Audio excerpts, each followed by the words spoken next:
Tantor Audio, a division of Recorded Books, presents The Florentines, From Dante to Galileo, The Transformation of Western Civilization, by Paul Strathern, narrated by Roger Clark.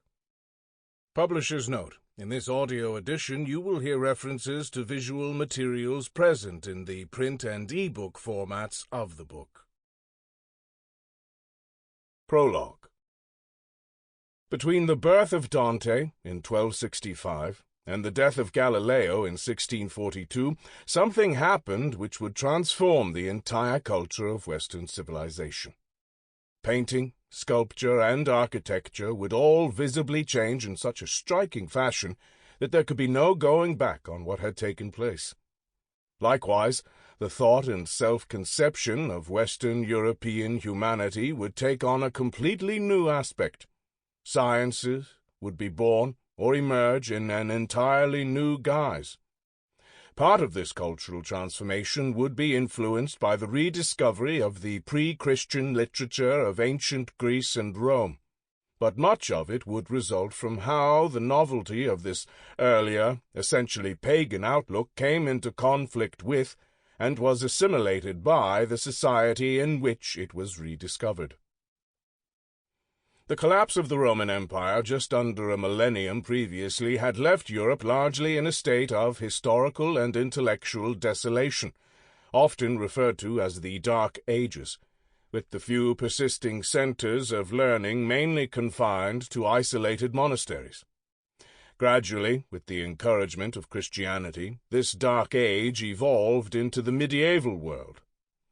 Consequently, the combination of intellect and faith came to be regarded as such a precious commodity, preserving civilization itself, that a widespread orthodoxy prevailed in order to protect it.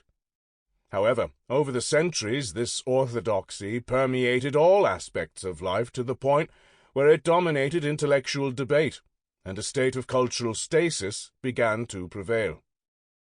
The ideas which broke this mold largely began and continued to flourish in the city of Florence, in the region of Tuscany in northern central Italy. Such novel concepts, which placed an increasing emphasis on the development of our common humanity rather than otherworldly spirituality, would coalesce into what came to be known as humanism. As its name suggests, this philosophical attitude emphasizes our individual humanity and its central place in our lives, rather than relying upon divine providence and concentrating on metaphysical matters. Its founding insight can be seen in the assertion by the 5th century BC Greek philosopher Protagoras: "Man is the measure of all things." As such, humanism led to an increased self-understanding and a radical extension of our psychological self-knowledge. We gained a clearer picture of ourselves, and in doing so were inclined to seek more rational solutions to our problems, rather than reverting to the power of prayer. This philosophical outlook would eventually spread across Italy, yet wherever it took root it would retain an element essential to its origin. And as it spread further across Europe, this element would remain. Inevitably, other ingredients also entered this rich mix. Amongst the trading cities of northern Europe, humanism would flourish and develop, absorbing local characteristics. In less cosmopolitan kingdoms, it would take on a more static element of empty show. At the same time, more abstemious, narrow-minded populations could not or would not tolerate such ostentation and luxury. Despite such apparent resistance, elements of the new humanism would also subtly permeate even their repressive mental outlook. This was, in many ways, the period in which the modern era began. The way we think, the way in which we regard ourselves, our modern notion of progress, these, and much more, originated from the humanist era. Transformations of human culture throughout Western history have remained indelibly stamped by their origins, no matter how they have evolved beyond these local beginnings. The Reformation would always retain something of central and northern Germany in its many variations. The Industrial Revolution soon outgrew its British origins, yet also retained something of its original template. Closer to the present, the Digital Revolution, which began in Silicon Valley, remains indelibly colored by its Californian roots. It is my aim to show how Florence and the Florentines played a similar role in the nurture and evolution of the Renaissance. Chapter 1. Dante and Florence. In 1308, the exiled Florentine poet Dante Alighieri described how midway through his life he found himself lost amidst a dark wood, with no sign of a path. He had no idea how he had arrived where he was. His mind was fogged. It was as if he had woken from a deep slumber.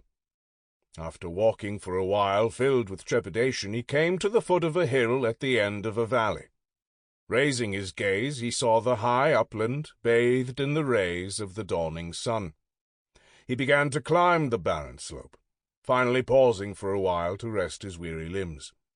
Not long after restarting, he found his way blocked by a gambolling leopard, its dappled fur rippling as it skipped before his feet. By now the sun had begun to rise in the heavens, and the sight of this fine, frisking beast in the morning sunlight inspired Dante with hope. But this suddenly vanished when he caught sight of a roaring lion charging towards him.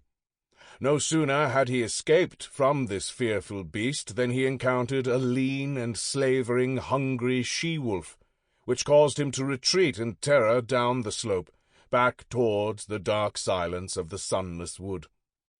As he stumbled headlong downwards, he saw before him a ghostly form. "Help me!" cried Dante, "whatever you are, man or spirit." The shadowy figure replied, "No, I am not a man, though once I was. I lived in Rome, during the reign of the good Augustus Caesar, in a time of false and lying gods.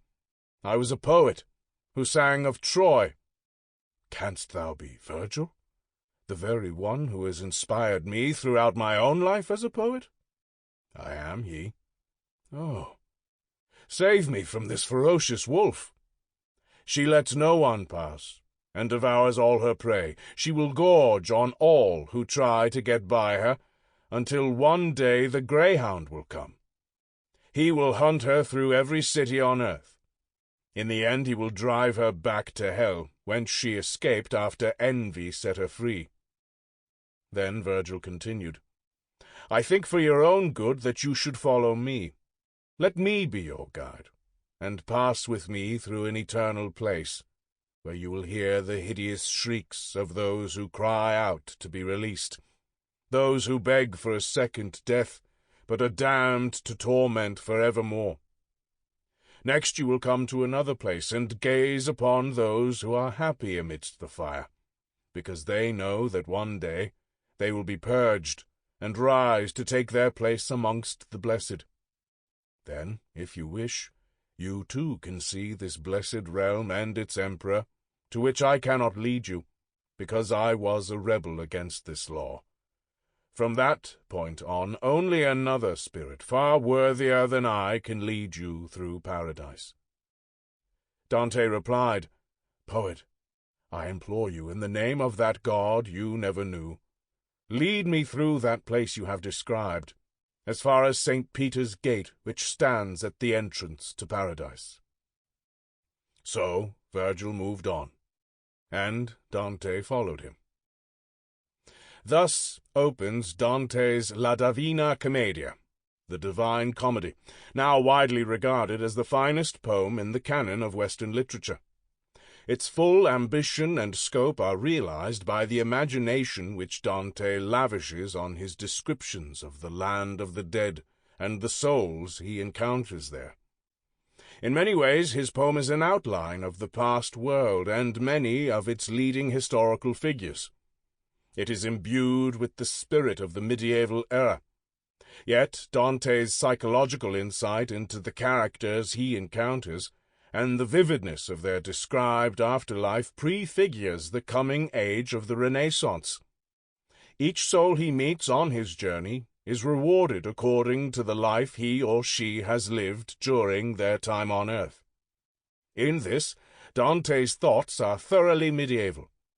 This life is but a preparation for the life to come, when we will be rewarded, purged, or damned according to our just deserts.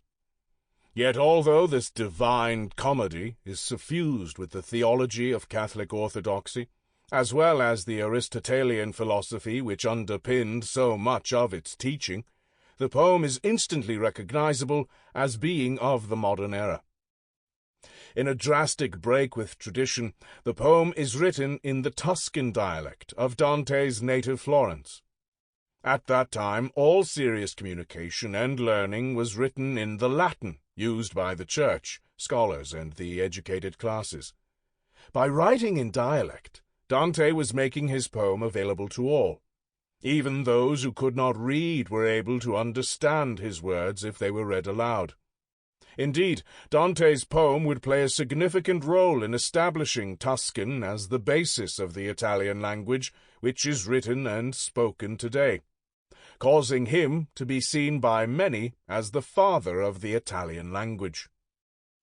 Yet for all its virtues, the Divine Comedy undoubtedly has its dark and vicious side. In 1300, some 8 years before Dante began writing his masterwork, he had been elected to the Signoria, the Council of 9 who ruled Florence. Yet within 2 years of serving his 2-month term of high office, he had fallen foul of the rackety democracy which prevailed in the deeply divided city. Consequently, he was sentenced to perpetual exile from his native land, with the warning that if ever he returned, he would be burned at the stake. Not surprisingly, several members of the opposing political faction which brought about Dante's downfall would feature in the Inferno, Hell, the first of the 3 major sections of the Divine Comedy. Typical of these was Filippo Argenti, who in life had been a tall, silver-haired aristocratic figure notorious for his wrath. A contemporary commentator mentions that he had once slapped Dante's face in public, a major insult to which Dante would probably have had no recourse. Argenti's brother is said to have seized Dante's possessions after the poet's banishment, and Filippo's family were most vociferously opposed to those who sought Dante's pardon and recall from exile. Argenti makes his appearance early in the Inferno, as Dante and Virgil are being rowed across the river Styx in the 5th circle of Hell, which was reserved for those who succumbed to the sin of wrath. Even though Argenti is covered in filth, Dante recognizes him. Virgil explains that, in the world of the living, Argenti had been a man filled with pride, and there is no act of goodness to adorn his memory. He must live forever like a pig in muck. The sight of Argenti reminds Dante of the humiliation he suffered at his hand. Dante is filled with anger and exclaims to Virgil, "How I would love to see him submerged in this filth." Virgil assures him that this will happen before they reach the other shore. Later, Dante sees Argenti being torn to pieces by his fellow wrathful damned, and such is Argenti's own wrath that he even turns on himself, biting at his own flesh. Dante Alighieri was probably born sometime around May in 1265. This is deduced from the celebrated opening line of the Divine Comedy, where he places himself nel mezzo del cammin di nostra vita, midway through the journey of our life, according to the Bible. The days of our years are 80 years and 10, a score being 20. If Dante was halfway through his life during the events which he describes in his great poem, he would have been 35.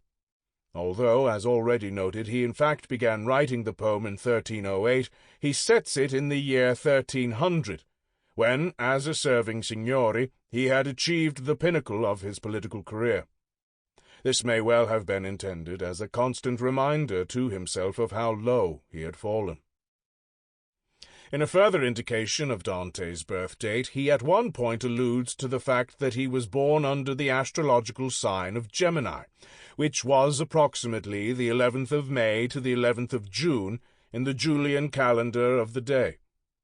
Gemini is the sign named for the twins, Castor and Pollux of Greek mythology. The characteristics of someone born under this sign are said to include intelligence and a thirst for knowledge. However, their inclination to adaptability can lead to them appearing fickle or disloyal. Although astrology is nowadays dismissed as a superstitious pseudoscience, during Dante's time many regarded it as inseparable from astronomy. The sign of the zodiac under which one was born played a significant role in determining one's character and fate. Around a millennium previously, the great Christian philosopher, St. Augustine, had perceived that the determinism implied by astrology conflicted profoundly with the Christian doctrine of our individual free will. Nonetheless, the preeminent medieval theologian Thomas Aquinas, who was a contemporary of Dante, sought to reconcile astrology with Christian doctrine by appealing to the authority of the ancient Greek philosopher Aristotle. According to Aristotle, the stars governed the course and fate of our sublunary body, while it was God alone who had charge of our souls. An ingenious but fraudulent argument, as much so then as it is now. Just over 2 centuries later, the notorious but immensely gifted Italian polymath Girolamo Cardano would push this anomaly to its logical conclusion by drawing up a horoscope of Jesus Christ, and would be cast into jail by the Inquisition for his temerity. Even so, despite Dante's profound powers of intellectual discrimination, where astrology was concerned, he was evidently willing to go along with the tide of contemporary superstition, which retained a deep-rooted belief in such matters. However, such astrology should not be entirely dismissed. This practice did, in its own way, contribute to the advancement of genuine human knowledge. Although misguided and based upon false assumptions, astrology acted as an aid to the ancient philosophical injunction, "Know thyself." As we have heard in the case of Gemini, the characterizations of astrology were no simple matter, being imbued with a distinct subtlety of their own. And here lay its legacy. In astrology's muddled attempts to categorize human personality, it was a forerunner of modern psychological practice. Dante's father was a small-time moneylender, who occasionally speculated in plots of land. His mother was from the distinguished ancient Abati family, but died when Dante was still a child. This fact may explain a certain austerity and lack of emotion in his character. Dante's father would die when he was 18, leaving him to make his own way in the world. By this time, Florence had risen to become one of the more prosperous city-states in the Italian peninsula, largely through its involvement in the trans-European wool trade and in banking, 2 trades which were intimately linked.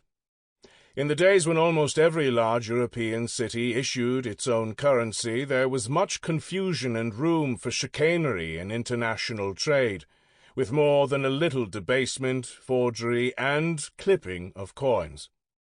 The authorities themselves were liable to reduce the precious metal content of their currency during hard times, and unscrupulous citizens would clip off the edges of the coins to gather sufficient metal with which to manufacture counterfeits. The introduction of coins with raised edges, often with milled or inscribed circumferences, was intended to overcome such practices. When Florence coined its own fiorino d'oro in 1252, the authorities guaranteed each coin would contain 54 grains of pure gold, and instructed merchants to carry their coins in leather pouches to avoid the wear and damage which facilitated clipping and forgery. The coin, which became known as the florin, was soon a trusted item in trade throughout Europe and beyond, from the Baltic to the Levant. This reflected well on Florentine bankers and the city's burgeoning wool trade. The latter involved importing wool from England and Flanders, Holland and the northern part of modern Belgium, by trade routes down the Rhone Valley and over the Alps. Later, this would be supplemented by sea trade, with galleys being sailed and rowed from the Flanders port of Bruges around Spain to the Tuscan ports of Pisa or Livorno, and thence inland to Florence. Here, skilled wool combers and dyers turned the raw material into fine, tastefully colored cloth garments and costumery, which could be exported as luxury goods. Florence was a republic, its citizens proud of their democratic government. Its florins bore the head of no king or ruler, only the lily, the city's emblem, with an image of St. John the Baptist, the city's patron saint, on the other side. At the time of Dante's birth, Florence had a population of approaching 80,000, compared with 80,000 in London and 200,000 in Paris. But although Florence was nominally a democracy, in practice, only a select number of its citizens had the right to vote. To qualify, one had to be male, over 30 years old, and a member of one of the city's guilds. Owing to continuing rivalry between the city's leading families and factions, the Constitution of Florence underwent a number of short-term modifications during this period. These changes would eventually evolve into a more lasting form. At elections, the names of all members of the town guilds who had not recently held office and were not in debt were placed in a number of leather pouches. The first 8 names to be drawn from these pouches served on the Signoria, the ruling council, with the 9th name being given the role of Gonfaloniere, literally flag-bearer, the ruling chairman of the council and titular head of the city. Like his fellow members of the Signoria, he ruled for just 2 months. This cumbersome form of government met Aristotle's requirements for a democracy in that it elected its rulers to limited terms of office, thus preventing a dictatorship. Yet the very frequency of the elections led to a lack of continuity, which in turn led to manipulation by the more powerful families in the city, who worked in their own vested interests despite being in almost permanent rivalry. After Dante's father died, he was placed under the guardianship of the 62-year-old Brunetto Latini, a renowned local scholar who also maintained a position in the public life of the city. Latini would be sent on a number of important missions for Florence, traveling as far afield as Spain and Paris. Dante is known to have formed a close bond with his guardian, who in turn proved to be a formative influence on the young man's reading and continued education. Latini translated works by Cicero and Aristotle, but most significantly he wrote in French a work called Le Livre du Trésor, the Treasure Books. This is a compendium of medieval knowledge, regarded by some as one of the earliest encyclopedias. Despite Dante's deep fondness and admiration for his guardian, in the Divine Comedy he would place Latini in the 7th circle of the Inferno, which is reserved for those who have sinned against God and nature. Dante is filled with sorrow when he encounters Latini amongst his fellow damned, branded by flames, their flesh covered with old and new scars, all wailing in their torment. The usually reliable contemporary Florentine chronicler Giovanni Villani thought highly of Latini, writing, "He was a worldly man, but we have made mention of him because it was he who was the beginner and master in refining Florentines and in teaching them how to speak well, and in how to guide and rule our republic according to policy. This refinement of the Tuscan dialect is precisely what Dante set out to achieve in his poetry. So why is Latini damned? The clue lies in Villani's opening words, the word worldly, covertly alludes to the fact that, for all his virtues, Latini was well known in the city for his sodomy. To modern sensibilities, Dante's conflicted emotions when he encounters Latini serving out his eternal punishment in hell may appear somewhat convoluted, not to say suspect. If he loved and respected Latini so much, why did he place him amidst the excruciating and everlasting torments of hell? The fact is, Dante profoundly believed in the immutable laws of God. Here his temperament is utterly medieval. For him, there is no gainsaying the punishment meted out to those who commit a sin against nature, a mortal sin, no matter how distinguished their life might otherwise have been. It is telling to compare Villani's description of Latini with his characterization of Dante. This Dante, because of his knowledge, was somewhat haughty and reserved and disdainful, after the fashion of a philosopher, careless of graces, and not easy in his converse with laymen. But, because of the lofty virtues and knowledge of so great a citizen, it seems fitting to confer lasting memory upon him. Despite Dante's aloofness, the most significant and lasting event of his life was one of passion, though he certainly would have disavowed this vulgar description. The love of Dante's life was a woman called Beatrice Portinari. He fell in love with her early, and would remain so even after he married and had 4 children. Dante wrote that he first set eyes on Beatrice when he was 9 years old, and she was almost a year younger. This happened when Dante's father took him to a May Day party at the house of Beatrice's father, the prominent banker Falco Portinari.